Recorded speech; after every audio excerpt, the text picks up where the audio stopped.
going, everyone? We're back for another live session. This time we're going to be talking about interviewing skills.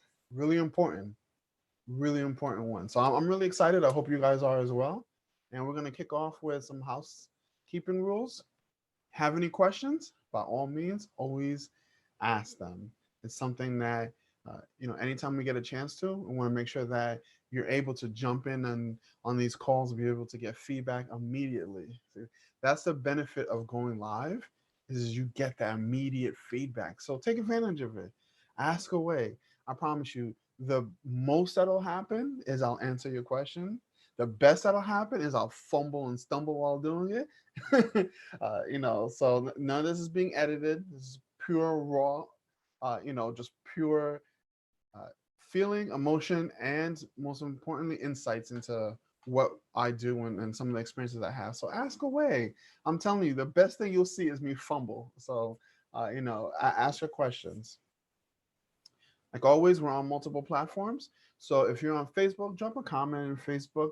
This is being streamed live on YouTube. So you can jump in there and drop a line in the chat, as well as on LinkedIn. So I will be checking all three platforms throughout the training and make sure I cover everyone and make sure that we're all good. Cool. Awesome. Let's see if we got anything going on already.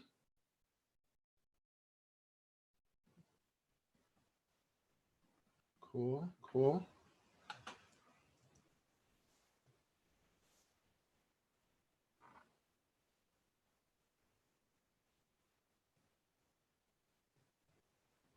Make sure our audios and everything are good.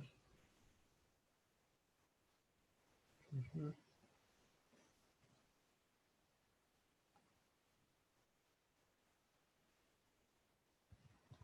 Awesome. All right, so let's get started. I am your host, Edison Abelard.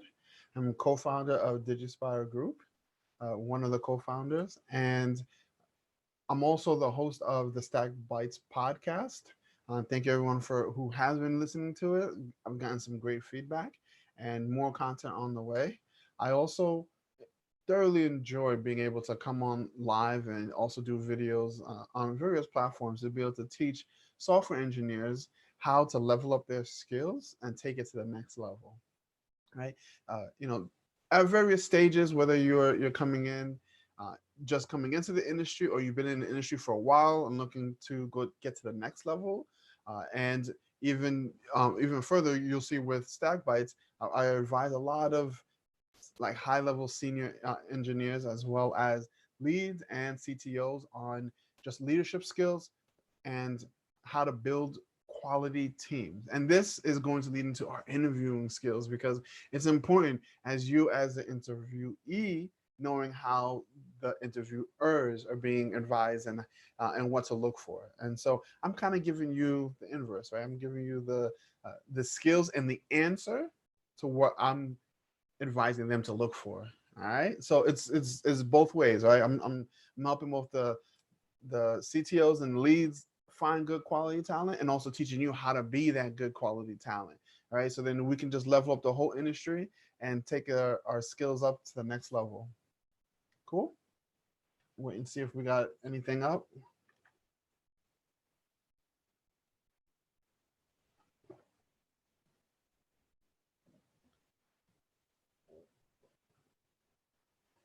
All right, all right. And for those of you who stay to the end, I have some really juicy tidbits I'm going to give. So stay tuned, stay with us, and make sure if you have any questions or comments that you ask them. I will stop during the live to answer your questions. So please drop a line on any of the three platforms that we're on today. Cool? Awesome. So the first thing I want to talk about is probably the most controversial, depending on when you grew up. But the first thing you want to do when it comes to interviewing for success, that's what we're talking about, right? We're talking about how do you interview for success and strategies for getting hired. The first thing you want to do to have a higher success rate during your interviews, recon. I'm talking Navy SEALs, SOCOM, recon. You want to know everything about potential clients, potential employers. You want to know more about them than they know about themselves. I know. Depending on where you come from, this could be I'm too much in their personal business, and you do no, you're not doing enough if you don't know who your clients and your potential employers are. You want to be their solution. You're not going to know how to be their solution if you know nothing about them. You want to be able to help them and genuinely help them. And if you want to be that person, you got to know about them, right? So there are a couple of things you want to recon about. First, culture. Know what culture you're getting into. Is this a culture that's more inviting to open ideas, or is it more of a corporate like lockdown culture that you kind of follow in the lead, or whoever is leading the team? That's important because when you're in the interview or you're just meeting them and talking, just it could be an informal interview. Knowing those little details about the culture will give you a little edge in being able to answer questions that will better suit them and give you a positive light, and just check off some boxes and make sure that you're on top of their mind when it comes down to make a decision. uh, some of the things that you could do is check their LinkedIn profiles. All right, let's check LinkedIn profiles because uh, most people, especially professionals, are on LinkedIn. So you'll be able to get some details into who they are, where they've worked, some of their interests, some of the groups that they're part of, some of their posts.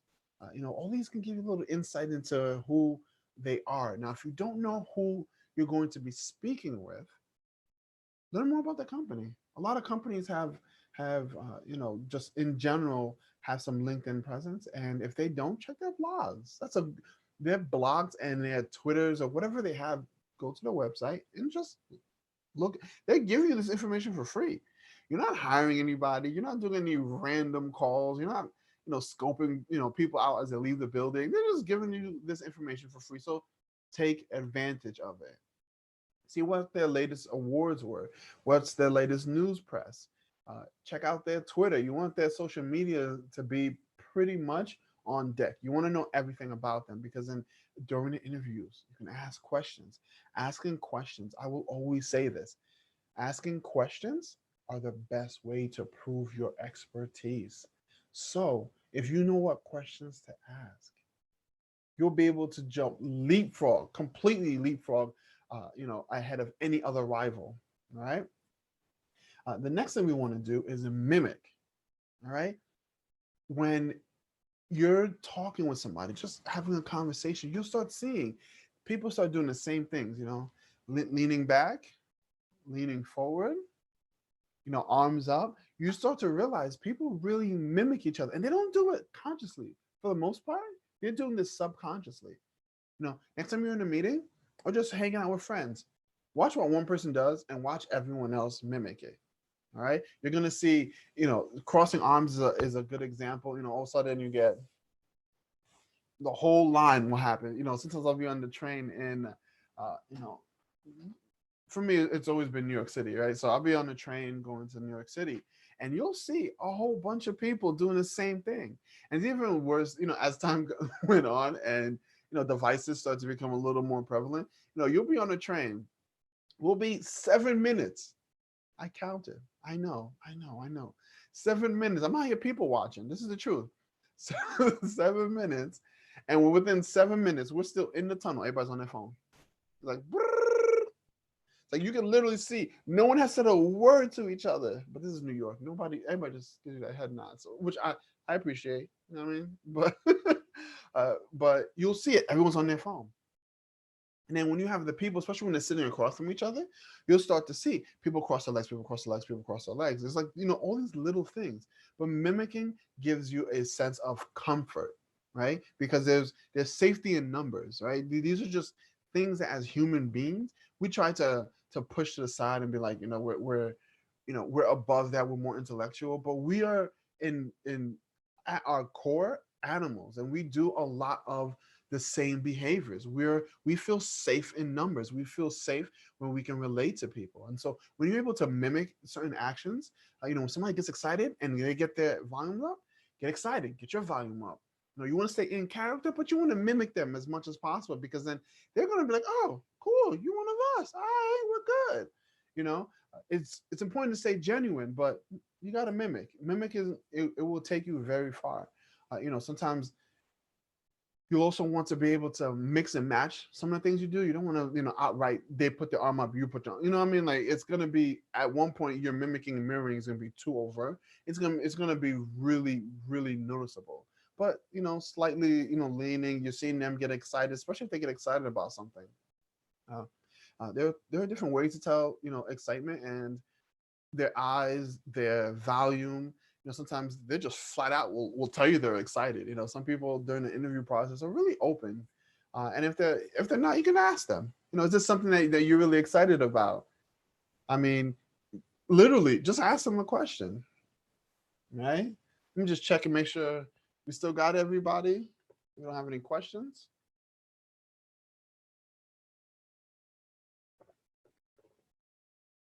Yeah, gotta keep my water up.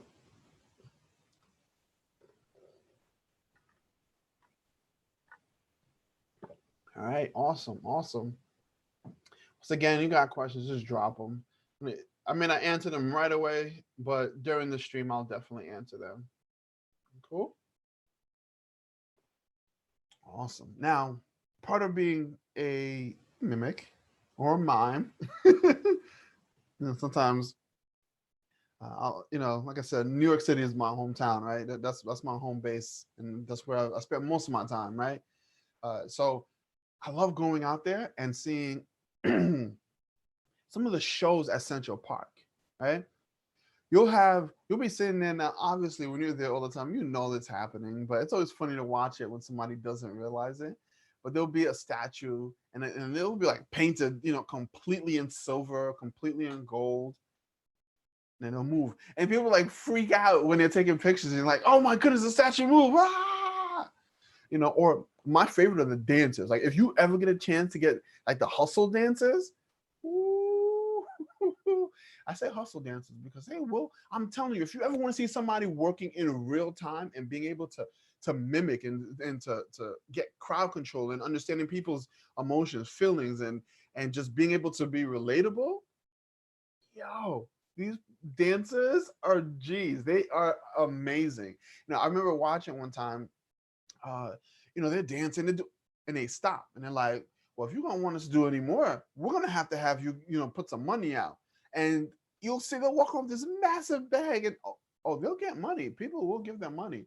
I remember one time we were watching the show and they're going in, they're dancing, but they're about to jump over like 4 or 5 people. And you're like, there's no way he's gonna do it. No way. Nope, ain't gonna happen. You can't jump over a 5'8" man and do that over 5 people. Like, there's no way it's gonna happen. And so he'll run and then fake it and be like, no, no, no, no, no. And but they'll like the crowd and they get you all into it. Right? They get you excited. They get you like like the emotions start rising. Like, is he gonna do it? And then like they bring you down again. Right? And at the height of your emotion, right when you really want it, it's when they ask you for money. The hustlers, New York hustlers are the finest. And I remember one time that there was a Dominican and Puerto Rican. Now, when you're from these cultures, you'll understand the rivalry between certain similar ethnic backgrounds, and Dominicans, Puerto Ricans, those Haitians, Jamaicans, there were Koreans, and I want to say I can't remember. It was a while ago. I don't remember what the other one was. It could have been Korean and Chinese, but oh man, they were so smart. So what they ended up doing was they were like, "Oh man, the Haitian just gave a lot of money. Jamaican, are you gonna let that happen? Wow, no." And they'll drop money, and then it'll be like like the Puerto Ricans, they would go back and forth, right? And they'd be like, no, me no like, and it's just like they know the culture, they really know the cultures. They're playing emotions against people. They're using words from the different nationalities. They'll be like ça passe, what I mean, and talk to the Creole. Just anyone Creole speaking will get it, or French speaking. And it's just like, oh, okay, all right. So so you're one of us. But that's what I'm talking about in mimicking and being relatable. And our third thing is being personable, right? What they did was be extremely personable, right? By giving you a service and dancing out. And they were going in, they got their own music. You know what I mean? They're chilling. Uh, but they're getting you excited, right? They're using your language, right? And they know the rivalries, which you'll understand deep, especially when you're in that culture and you're in New York. There are so many different, like New York really is a melting pot. And when you learn other cultures, you learn, the words that they say, the food, especially food. Oh my goodness. The other day I was like, man, I can do some good plantanos right now. You know what I mean? Or just some D and D and Sosua, right? By being able to talk like genuinely with someone else on their level, oh, it takes you beyond just being a front runner. It puts you right at the top. Like no more front running. When you can be personable at that level where they're able to, you know, pick a region and say, hey, I speak your language, right? Immediately you're understanding it, right? Me no lie, right? When you're saying things like, things that are just comments that would be something like if you had someone or you were part of a particular culture, that you would understand it, you would get a joke out of it right away, right? Just you understand deeper, and then you build an even deeper connection. You become even more personable. And that's what you want to do during the interviews. You want to become personable, right? You want to be able to share yourself. You want to be able to share a piece of yourself, but you also want to be able to relate to them, right? So you want to be personable and you want to be relatable. You want to do both. And doing both, you'll be able to set a a frame of reference for when they're talking about who to hire. If everybody comes in, suit and tied up, you know, talk about the same things. If you're front end, you're talking Angular, talking, Vue.js, you're talking React, you're just bang, bang, bang, bang, bang, bang. It might work for some organizations, but if you show up and you start talking, and out of nowhere, you're like, "Oh, I like that. Did you see the new Zelda game?" Or, wow, I had one just like that, right? Just picking conversation that you can have, or my favorite is just being able to ask people questions during the interview. I've spoken to a lot of people, and especially those in the coaching program, and those who have gone through some of our workshops. Ask the questions. Like you'd be surprised. Like I tell you all the time, ask me a question, I will answer it, right? Especially when you ask people and live. I can't fake it. Like legitimately, I can tell you, nah, I ain't answering it. Right? But legitimately, just ask a question. You'll see people just like, oh, sure. Or you can be nice and say, if you don't mind me asking, blah, blah, blah. Like you throw those two in there, forget about it. Random question when no one's expecting it. And, you know, just throwing a little bit of sugar on top of it, nah, most people are going to answer your question. So ask, right? And so the fourth thing we're going to talk about is asking questions, the importance of the questions that you ask.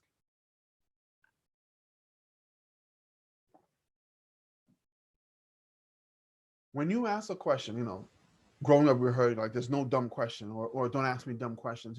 Those things get thrown around, right? Two different spectrums, right? There's no such thing, and then there is don't ask me, right? The thing is questions can relay so much, right? If you're going into an interview and you're a senior developer, right? And you're going for a position and you've done your homework, right? You've done your recon and you know that this company is pushing serverless. Let's talk about it, right? Now all right, cool. They're talking, they're doing serverless. Specifically, they're doing a lot of work with Lambda and heavily relying on Lambda and some other serverless packages. So, we'll say serverless, the framework, all right? Serverless, the framework. And now you've done your research and you got that in your pocket, right? All right, cool. At one point, I'm going to pull that out and be able to talk about it. Uh, but you may not want to come off too excited, too eager. So you might ask a question. Uh, do you guys use serverless or are you a monolithic approach to developing applications? Now you're quantifying your question, right?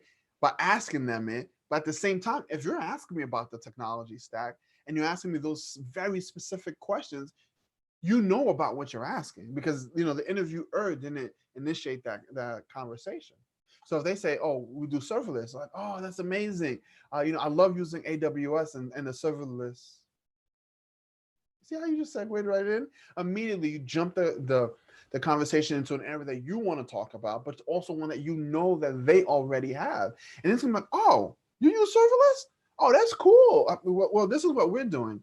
And then they open up a little more. They want to share and they want to talk. And it becomes more of a conversation, less of an interview. All right? Really important.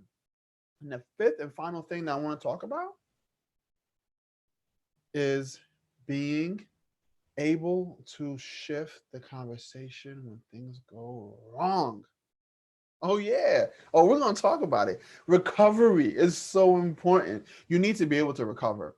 Things don't always go right, they will go left, and they will go left fast. But your recovery rate and your ability to recover is paramount, right? So we're going to quickly just look at some questions, and then I'm going to finish up with how do you recover in a interview when it goes wrong.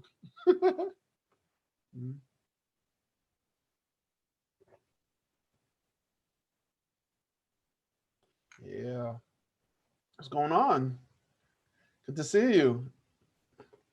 Oh, yeah. We got a lot of regulars in here. What's up? Okay.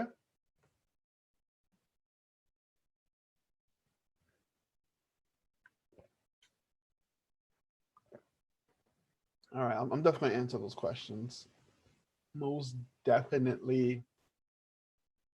All right. So let's talk about our bonus. How do you recover? Right? Because things don't always go right. And to be honest, it's something that I won't say pride because I would love for things to just go right. Just go right the first time. But truthfully, it doesn't always go right.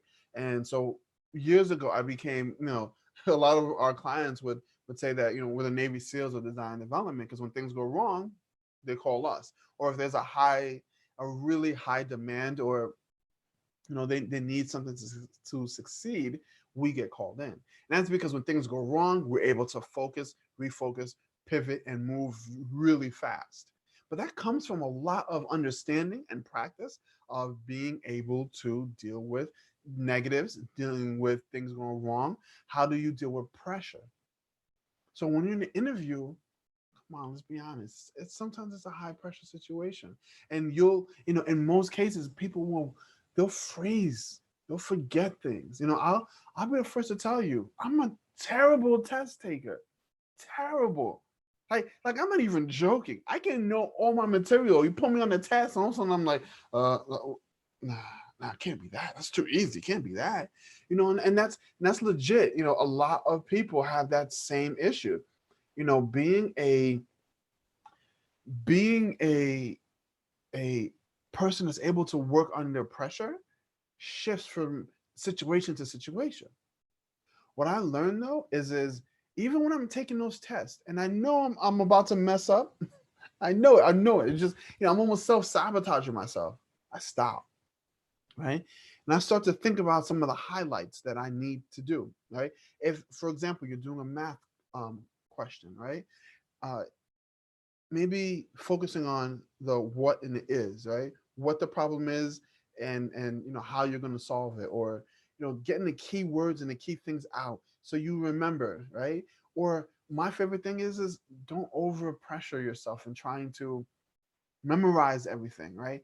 I love, like, when I speak, like, there's nothing behind me. Like, there's but behind me, right? There's nothing in front. Like, legit, when I speak and I do these lives, I don't have much of notes. Like, on the side here on the screen, I'll have bullet points that I need to cover so I can make sure I deliver the best value to you. However, I don't have paragraphs.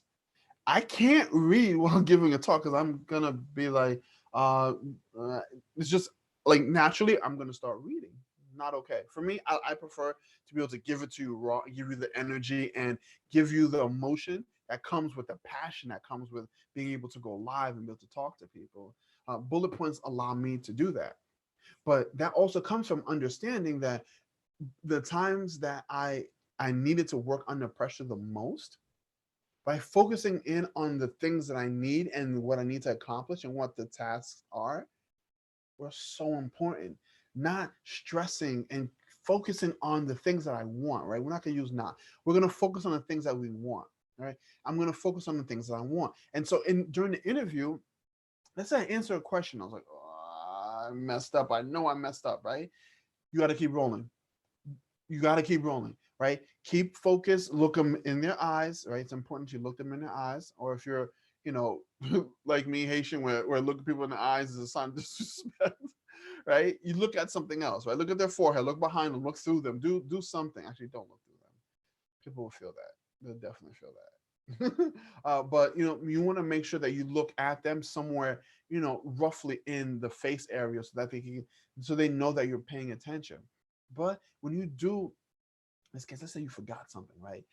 You know, years back, right? Everyone wanted you to know object-oriented JavaScript, which, by the way, doesn't exist. It's a whole conversation. Can't make a prototype in object-oriented language, but in being able in trying to force it, everyone wanted to know how do you create an object in JavaScript. And that can be a question that can stumble a lot of people, right? Using object.create versus object assign. Do you freeze something? When do you freeze something? And what does freeze do? It's like, you can really mess up and go through a motion where you forget things. And so, a way to come back from it is all right, you stumbled, right? Come back with another question and answer. Come back prepared to bring it up again, right? So a good example might be when they might ask you some questions, and then you'll get a chance. Uh, do you have any questions for me? Woo! Thank you. I've been waiting for that moment, right? That's when you now double down and you give yourself the opportunity to say, okay, when I worked on this project, right, we were using object that, let's say object that create, and we found that freezing objects worked really well when we didn't want things to be mutated. We want them to be immutable. Woo! Because they gave you the floor, you recovered, you asked really important questions. You were able to bring in the experience that will cover up that little fumble you had over there, but it's all right, right? Because now you got a chance to come back, and now the conversation is going to switch, right? If you give them enough positives, they'll forget that one negative, right? Oh yeah, they stumble on that, but now you're having an open dialogue, right? Now you can open up the floor and keep talking, right? Keep the pressure low, right? Try not to overthink about the situation. Get to know them, do your recon, get to know who's around, get to know who you can potentially talk to, what the culture is like, get to know all that information, right? Be comfortable. You want to be comfortable, mimic, do the things that are going to make you comfortable and make them comfortable, because then your brain will just relax and focus. You'll see, I talk a lot about relaxation, and that's the one thing I learned when things are going crazy. You got to be able to relax. That is the number one key. And I know, like, we have different personality. That's my personality. When things get crazy, I slow down. Like, legitimately, I slow things down. I don't slow things down to, out of anything, but I need to be able to see things, right? And now I'm processing things much faster. And by processing things much faster, everything is moving around me slower. The data is coming in slower. But it's not that I'm not inputting it, it's that I'm inputting it. And so now I'm able to just be like, okay, nope, nope, nope, nope, nope, nope, nope. And by slowing things down, I'm starting to see the patterns, and I'm recognizing the patterns, and now I'm able to realize solutions much better. Now, for you, it might be a little different, but it's still important to find ways to de-stress, find ways to bring down the pressure, and understand that even at the highest point of pressure, you'll have a chance to come back. There are different points you'll have a chance to come back. The interviewer is not the only one who gets to ask questions. You get to ask questions. You get to be the person in the driver's seat as well. So use those opportunities in order to gain that extra edge. And ask them questions. You can bluntly ask them questions and they will answer them. All right? Be yourself, be personable, be somebody they can respect, be somebody that they can feel like they can talk to on a regular basis. If they're talking to you already like, oh yeah, yeah, like Amy was working on this thing. Ooh, you're in, because they're using names. Once they start using names, they're creating a better association bond with you, right? They feel comfortable mentioning some of their friends, some of their colleagues, right? You're inching towards being one of them, and that's what you want. You want to be personable, right?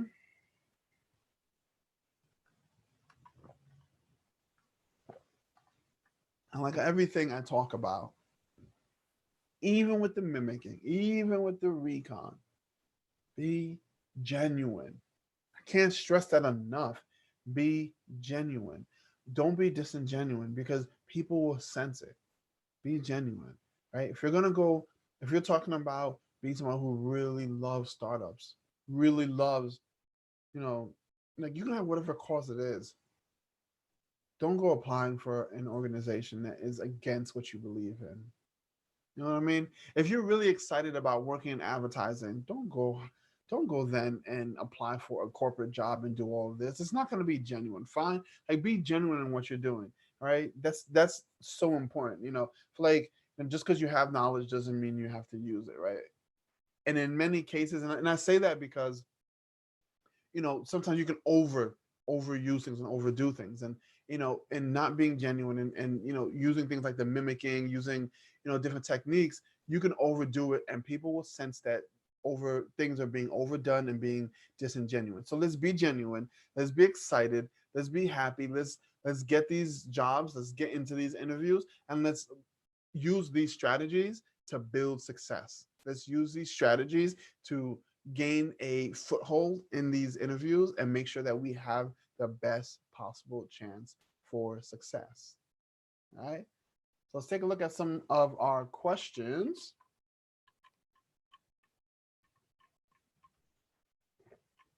Ooh.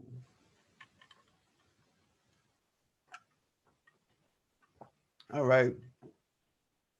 So what happens when technical questions get asked in an interview and you don't know them? Okay. You want to make sure that when you're interviewing that you feel comfortable enough with the subject matter, because that's going to come up a lot, right? All right. So here's a secret. Most people who are doing interviews don't know they're doing interviews until right before it. So almost 90% of the technical questions, I know this is going to sound terrible. 90% of the technical questions that you get are probably going to be found with a quick search. Interview questions for insert anything, literally. Interview questions for JavaScript, interview questions for Angular, interview questions for Vue, interview questions for React, JS. Literally anything. They will probably do the same thing. They might, get a little, a little fresh. Instead of using the top search, they might do the third or the second because they feel like they're getting one on you. Most people are going to do that. All right. That'll be a great way to just prime yourself for like the easy questions that'll come out. Second, if you get to a point where you don't know, just say you don't know. That's literally the safest answer you can say is I don't know, or let me think about that and get back to you. You don't feel pressured into answering every single question that comes out. All right. Just because you have knowledge, I said before, just because you have knowledge doesn't mean you have to use it all the time and right away. You can literally draw things out by trying to prove too much. Right. You gotta know when to use it, right? And that's where the wisdom comes in. Right. You gotta know when to use things. And so if you're uncomfortable with something, just say you don't know. Right. You'll be able to make it up later on. And hopefully if you don't have a chance, like most people always ask at the end, regardless of how excited or disappointed they are in the interview, they'll ask you if you have any questions. So you'll have a chance to be able to showcase your skills again. Cool.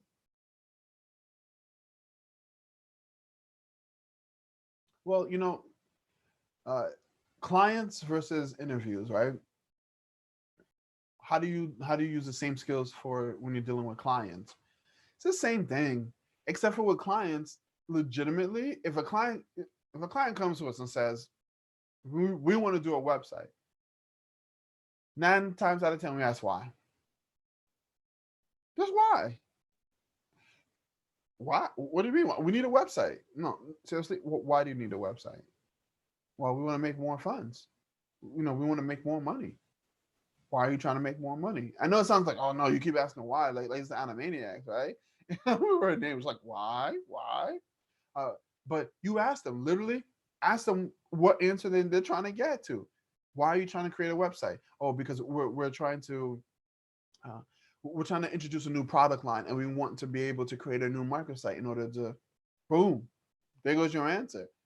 Like, you don't have to search anymore. You don't have to do these random questionnaires and trial and errors. No, just ask them.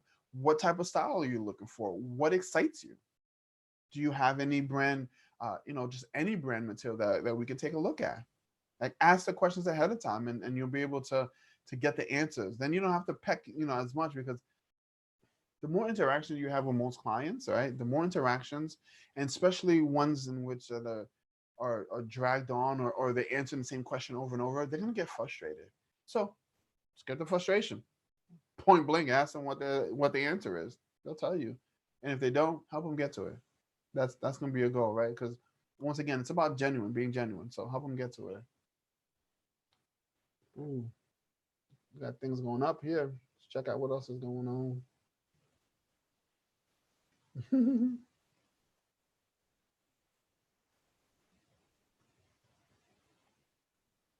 Awesome, awesome. All right. So I'm going to answer one more question. So when it comes to being able to relate, sometimes it's really difficult, right? So the question is, what happens if you can't relate to them?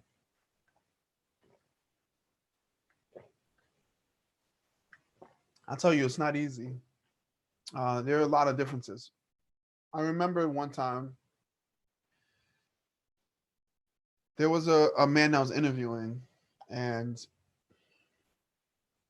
so he's a Hasidic Jew, right? Once again, knowing other people's cultures are very, very, very important.